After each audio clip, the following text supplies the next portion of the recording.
Taehyung adalah bentuk definisi yang tepat dari manusia penjilat ludah sendiri. Ia sudah berada di atap sekarang. Muncul Yerin 5 menit kemudian dan langsung disuguhi pemandangan Yen yang sudah tersungkur di permukaan lantai atap sekolah. Gadis itu tampak kacau setelah mendapatkan pukulan bertubi-tubi.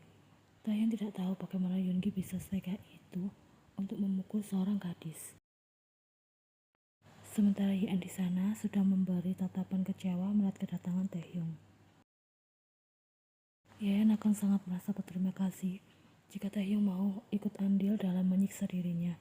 Namun jika kali ini Taehyung kembali berusaha untuk menyelamatkannya, Yen bersumpah ia akan menuntut pertanggungjawaban Taehyung atas perasaannya yang tercipta semakin dalam. Pergi, minta Yen pelan.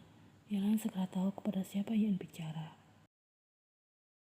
Taehyung tak memberikan reaksi, sementara Kang Yoongi mulai merasa muak dengan sikap sok gadis itu. Ya, kau pikir dengan siapa kau bicara? Jaga mulutmu itu, jika kau masih ingin hidup atau kami akan merobeknya, ancam Hoseo. Yoongi bertejak kesal. Aku akan membongkar sesuatu yang lebih rahasia lagi sebagai sambutan atas kedatangan yang mulia Pak Taehyung yang tidak pernah kita duga sebelumnya, ojeknya. Hoseo dan Jimin sudah berseru penuh semangat.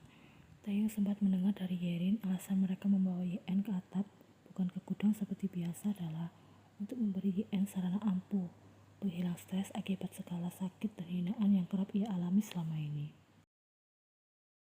Gadis itu hanya perlu loncat dari atap dan semudah itu. Kau pikir kami tidak tahu apa yang kau sembunyikan selama ini? Yoongi memulai kembali, berjalan mengitari tubuh tak berdaya Yen sembari mengintimidasinya. Kau tinggal di dalam istana itu, semua orang pasti menganggap hidupmu sempurna dan bahagia. Tapi kenyataan menunjukkan hal yang sebaliknya. Di balik wajah dan fisiknya yang rupawan, Kim Yen sebenarnya hanya sosok menyedihkan, imbas dari perbuatan kotor mantan artis Sunny Lee, ibunya. Hentikan, bentak Yen dengan suara penuh penekanan. Apa kau baru saja mengatakan sesuatu? Yoongi mengorek telinganya main-main. Apa kau sudah menyerah dan ingin mati saja? Tempat ini selalu terbuka untukmu kapanpun kau membutuhkannya. Lanjut Yoongi.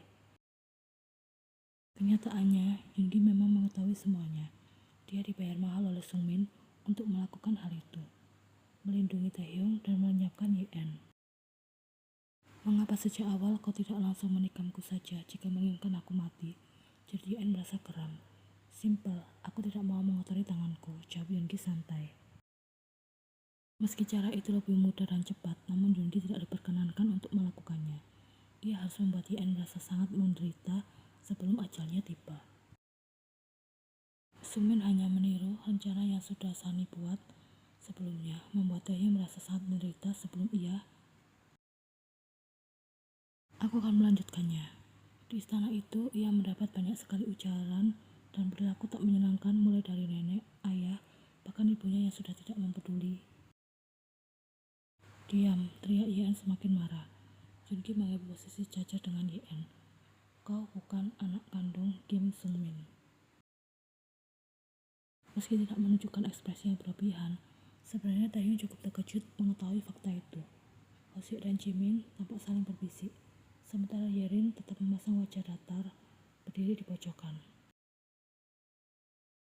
Kalian dengar itu? Kim Yen adalah anak haram yang tidak diketahui siapa ayah. Yang lain serempak menganga melihat Yen yang nekat menyerang Yoongi.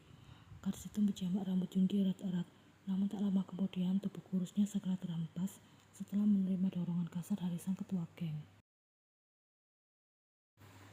Berdiri kau.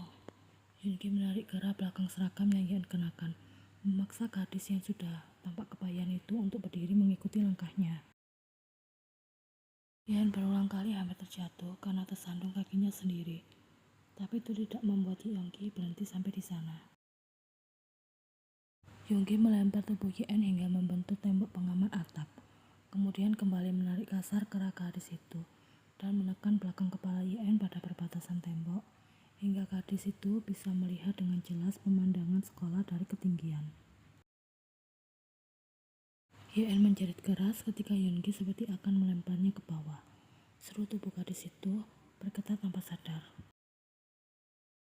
Yonggi hentikan, teriak Taehyung berusaha untuk mencegah.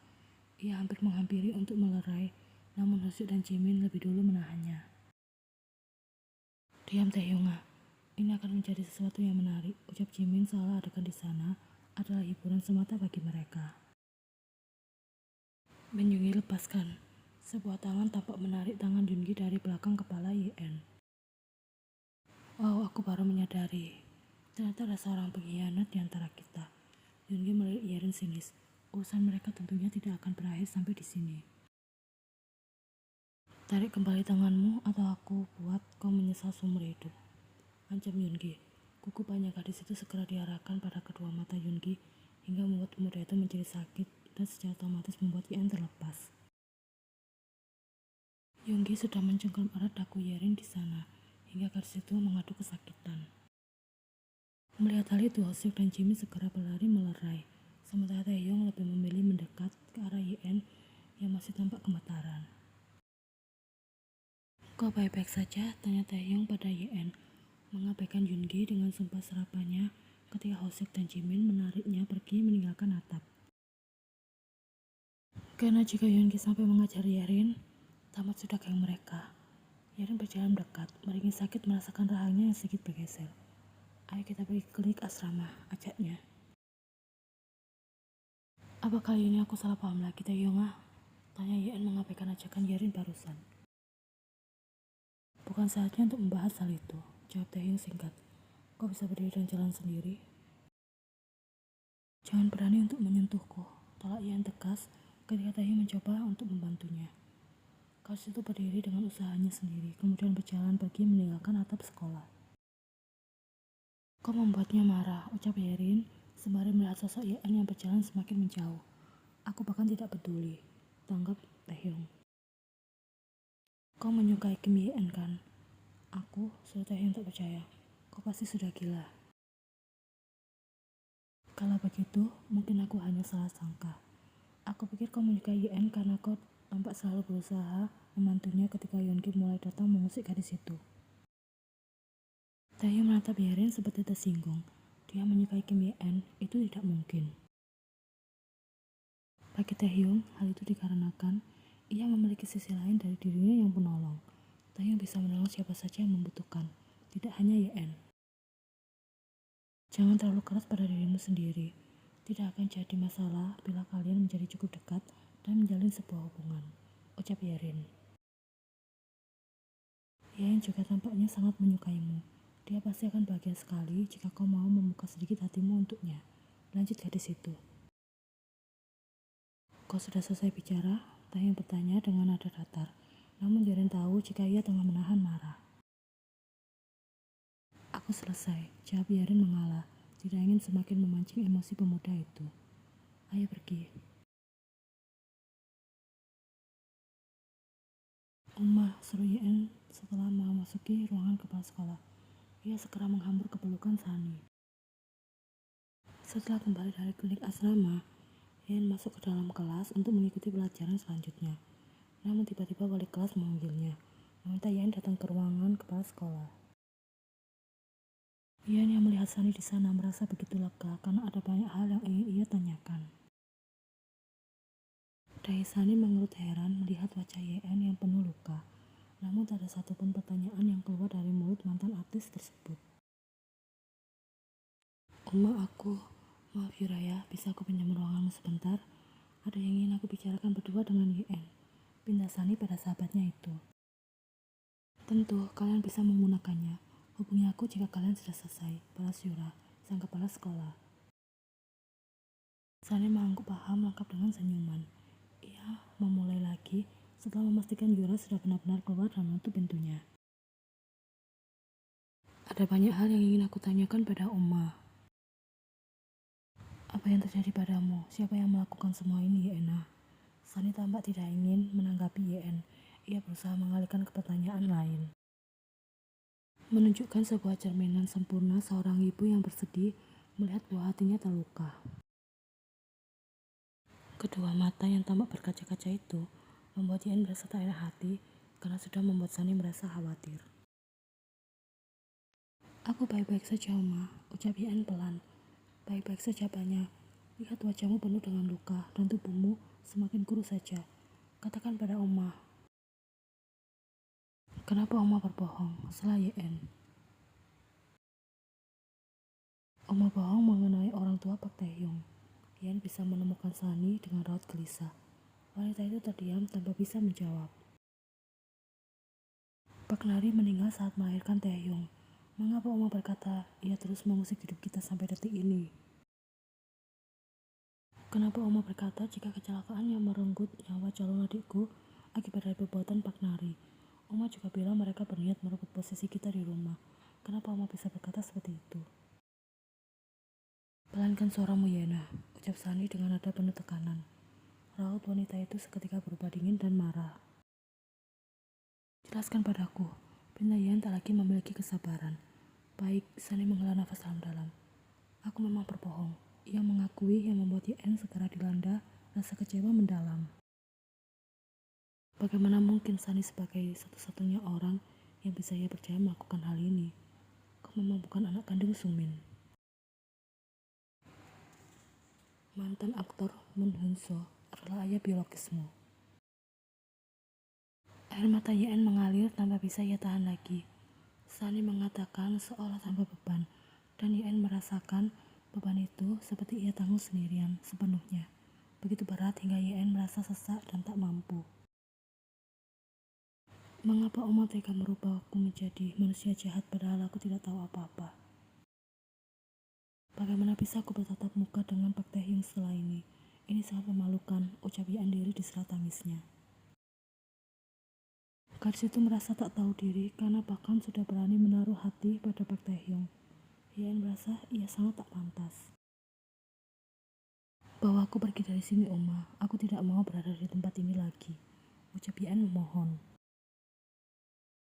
Ia tidak sanggup bertemu dengan Taehyung lagi setelah mengingat semua perbuatan jahat yang pernah ia lakukan pada pemuda itu. Apa maksudmu? Sunny mendorong tubuh Yan menjauh darinya, membuat Yan semakin merasa terkejut akan perubahan sikap ibunya yang kasar. Kau akan tetap berada di sini. Aku mau pulang. Aku bahkan tidak memiliki tempat tinggal jika saja Dong Ho tidak menampungku, ucap Sunny. Kau harus tahu jika Dong Ho masih belum bisa menerima keberadaanmu, Yena. Kau harusnya bersyukur masih bisa bersekolah di tengah situasi ini. Yura begitu baik, mau memberimu beasiswa setelah ibu mengajukan permohonan. Beasiswa, ulang Yan takut salah dengar. Yan bahkan tak pernah peduli pada nilainya, dan masuk kelas dengan seenaknya serta berbuat honor. Menganggap Taehyung cari susah karena ia seorang siswa beasiswa yang hanya bisa mengandalkan otak ajarnya untuk bisa tetap bersekolah di sini. Aku tidak memiliki cukup uang untuk membiayaimu. Untuk saat ini, belajar saja yang giat. Jangan pikirkan hal lain. Apa ada sesuatu yang kubutuhkan? Tanya Sunny sebelum pergi. Uang bulanan, seharusnya Yan mengatakan itu. Tapi nyatanya, ia hanya menggeleng pelan dengan tatapan kosong. Yan rasa ia tidak akan membutuhkan uang lagi setelah ini. Kedua mata Yan memang terbejam, tapi ia tidak tidur. Yan sedang mencoba bahkan sejak tadi siang, namun tampaknya tidak pernah berhasil hingga malam datang. Pertemuannya dengan Sunny tidak berakhir baik. Sebaliknya, Yan merasa semakin tertekan.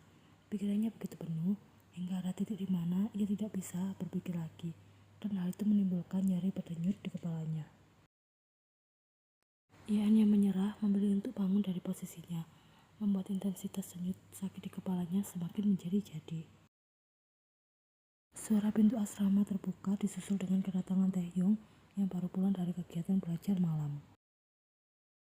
Ini bahkan sudah hampir jam 12 malam. Sebagai seorang penerima beasiswa, seharusnya Yan melakukan hal yang sama seperti Taehyung kan?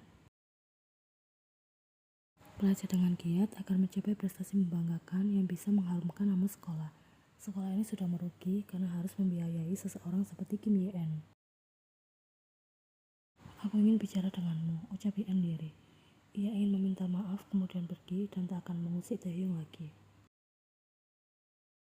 Mungkin hari ini akan jadi terakhir kalinya Ye-en masuk seenaknya di asrama laki-laki dan tidur di ranjang Yungi. Ini sudah malam, aku mengantuk, balas Taehyung tanpa menoleh. Pemuda itu nampak melepas baju seragamnya hingga menyisakan kaos tipis dan segera berbaring di ranjang. Sebentar saja, pinta Yen memohon. Taehyung tidak peduli, pemuda itu justru berbaring membelakangi Yen, sengaja mengacuhkannya. Beberapa saat kemudian, Yen masih tidak bergerak dari posisinya di sana. Taehyung, panggilnya. Taehyung tidak menjawab, pemuda itu sudah pura-pura tertidur. Kim Taehyung, apa kau bisa mendengarku? Laki-laki Taehyung mencoba untuk tidak peduli.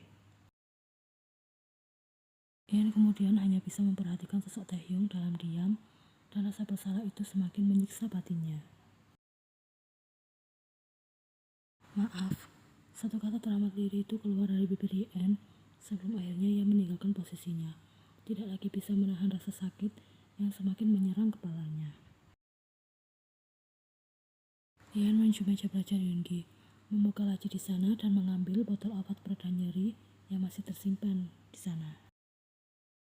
Pertama kali meminum butiran obat itu, efeknya cukup membantu saat Yen tengah mengalami rasa sakit. Namun tampaknya itu tak lagi berlaku untuk sakit kepala yang Yen derita kali ini.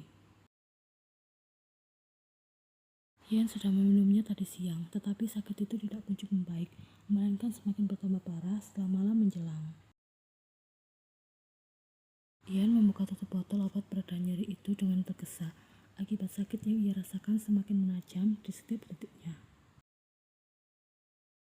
Gadis itu menuang isinya cukup banyak di telapak tangan, menelannya dengan tergesa.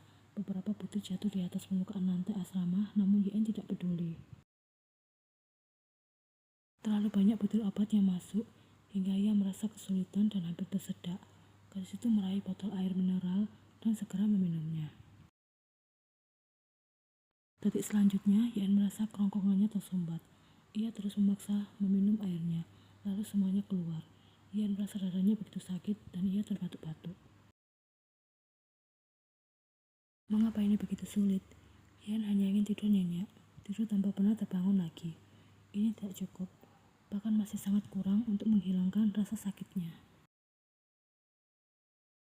Yen kemudian mengingat suatu tempat yang bisa membuatnya bebas dan terlepas dari segala hal yang menyiksa dirinya selama ini.